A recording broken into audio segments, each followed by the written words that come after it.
At one level, the Iliad is the story of the anger of Achilles, and it shows how he starts by behaving like a god, or at least like the son of a goddess, and he ends up recognizing his own humanity and talking as the son of Peleus, a mortal man, and talking to Priam about what we can and we cannot expect as human beings. So it's a very personal story at that level. But the consequences of the anger of Achilles are worked out at the level of the whole of the Achaean and the Trojan army. If you like, the beginning of the Iliad poses a problem, tells us about the anger of Achilles that set countless pains upon the Achaeans, i.e. the side on which Achilles is supposed to be fighting. So already here we have something gone wrong. And then the consequences of Achilles' refusal to fight are shown book after book after book, death after death after death. And the deaths of all these minor characters are described in painful and moving detail. And as a translator, I'm sure you've had a lot to do and an intimate connection to these deaths as you went through the poem. Yeah, it is absolutely relentless. Barbara is right. It is you book after book after book. Heroes, great heroes on the Greek side.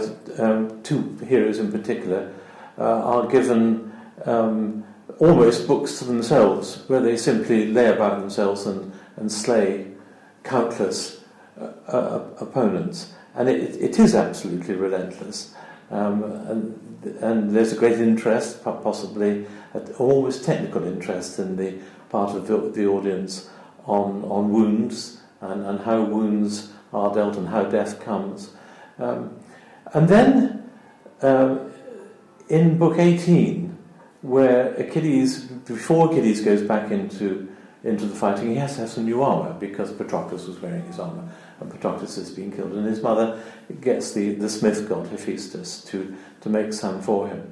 And in an extraordinary stroke, there's a description of how Hephaestus made this armour, and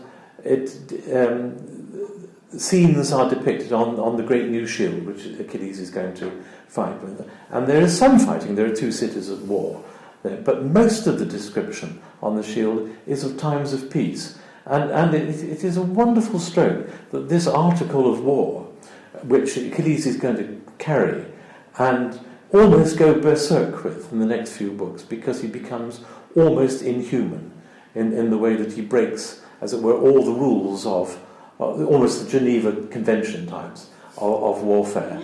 But on this shield are these wonderful scenes of a wedding, a vintage, of ploughmen, of people dancing, and that, in a way, points up the awfulness and the relentlessness of the war in a way which the descriptions themselves can't.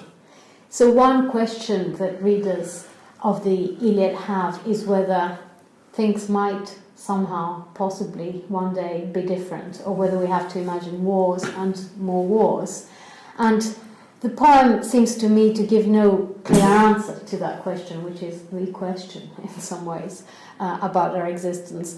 But the image of the shield gives us a glimpse of, yes, a city at war, but also of a city at peace. And there are other fleeting, very rare images that remind us of this other possibility. Athena brushes away an arrow like a mother brushing away a fly from her sleeping baby. Andromache wishes that Hector had died in his own bed. These images are very, very rare in the Iliad and precious for that very reason.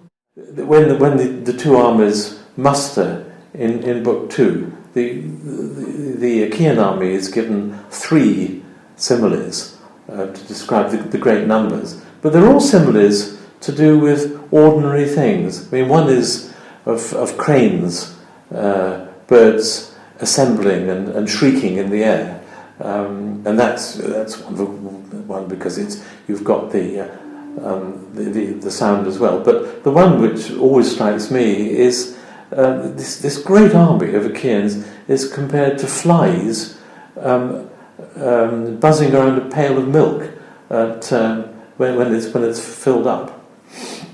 There are many similes like this that suggest a moment of observation that is from a world quite elsewhere from the one that we are presented with on the battlefield. One of my favourite ones is in book 23, where someone is chasing someone else in a contest, actually a running contest, and the second in line comes close to the first one, like a woman weaving and pulling the thread close to her breast and then back again. And there you suddenly think there's someone observing this woman as she goes about her weaving, and we are in a completely different realm from the one of the main narrative. There is that sense of range in this poem where everything could be brought in part is brought in, but you have a sense that there is even more out there and surrounding this poem and the consciousness around the poem.